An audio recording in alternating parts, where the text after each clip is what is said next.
ప్రభునందు ప్రియులైన మీ అందరికీ క్రిస్మస్ శుభాకాంక్షలు తెలియజేస్తున్నాను.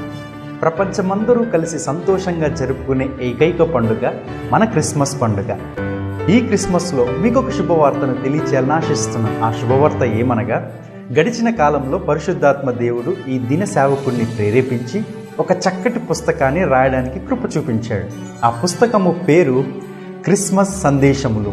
ఈ క్రిస్మస్ సందేశములు అనేటటువంటి ఆధ్యాత్మికమైన పుస్తకములో యేసుక్రీస్తు ప్రభువారు ఎందుకోసం జన్మించారో సుస్పష్టంగా రాయడం జరిగింది.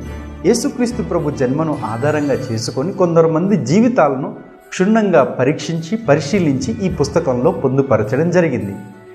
ఈ క్రిస్మస్ దినాలలో క్రైస్తవులుగా ఉన్న వారందరూ కూడా ఈ పుస్తకాన్ని చదవలసిందిగా కోరుతున్నాను. ఈ పుస్తకాన్ని మీరు కలిగి ఉండవలసిందిగా కోరుతున్నాను. అంత మాత్రమే కాకుండా సేవకులకు కూడా ఈ పుస్తకము, ఈ క్రిస్మస్ సందేశం అనే పుస్తకము ఎంతో